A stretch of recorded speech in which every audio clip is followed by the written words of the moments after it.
Number 10. Number 10 on our list is Nier Automata, and is an action role-playing game developed by Platinum Games.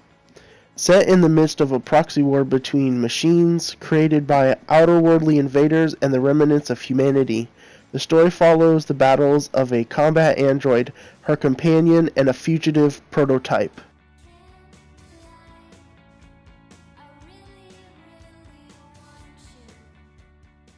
Number 9 on our list is Fortnite.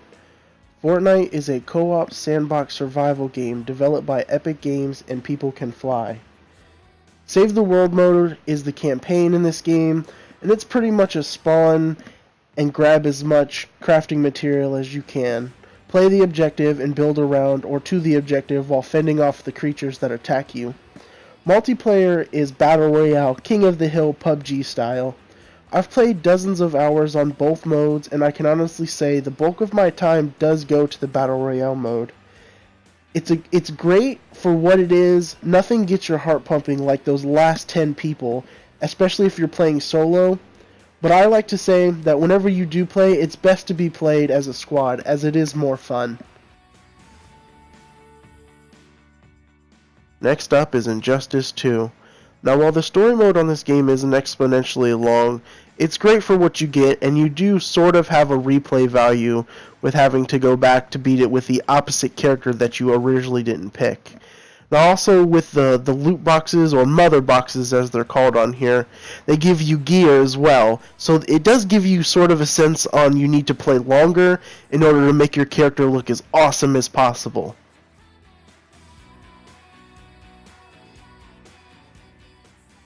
Number 7 on our list is Splatoon 2, and it's a team-based shooter developed by Nintendo, with an awesome new story, plenty of new guns, great new finishers, new levels, a new horde mode, and lots of updates that come out all the time. This is definitely one of the better games of this year.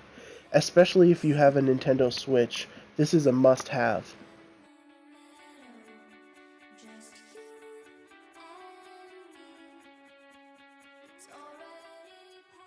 Number 6. Number 6 on our list is Star Wars Battlefront 2. It's an action shooter game, and is the 4th major installment of the Star Wars Battlefront series, and the 7th overall. It was developed by DICE in collaboration with Criterion and Motive Studios.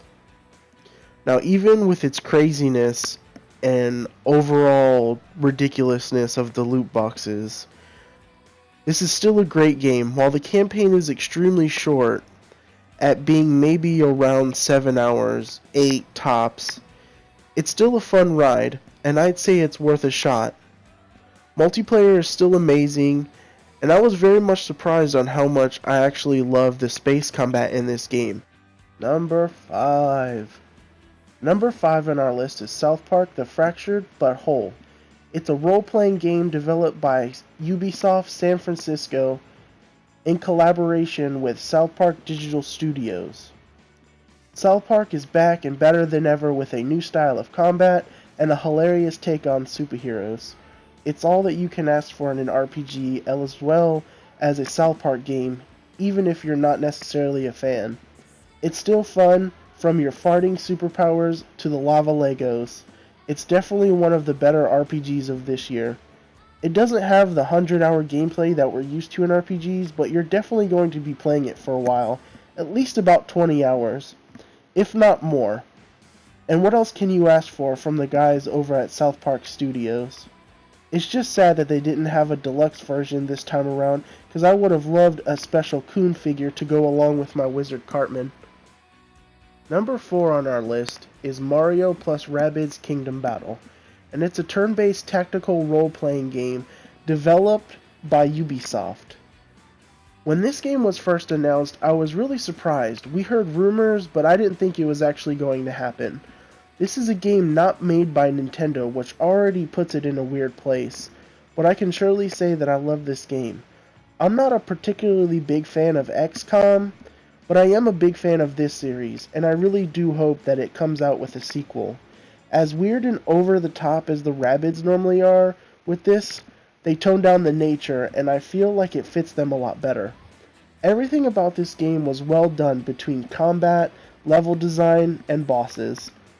One thing that I felt was kind of weird was following the little Roomba thingy around, but it's definitely not a deal breaker.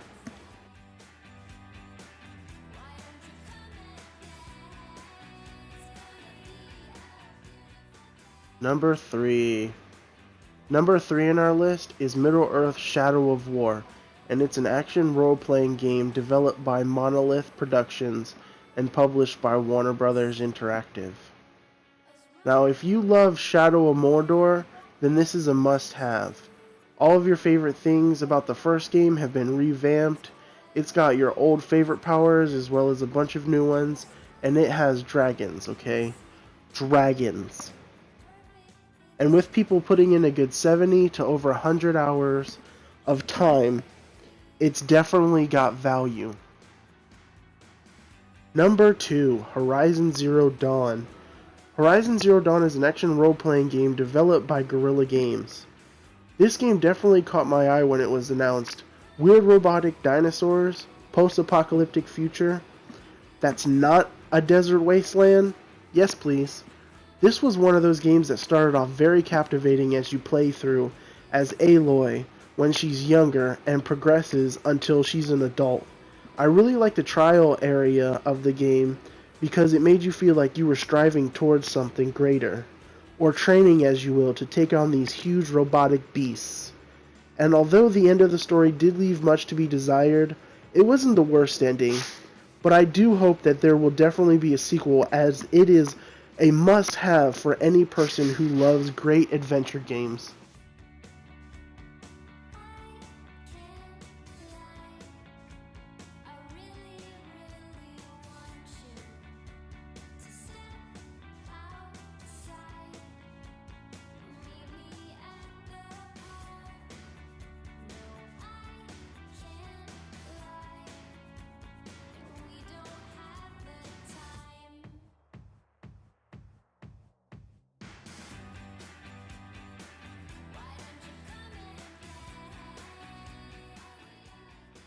Every game on this list is a game that we are currently playing or have not played all the way through.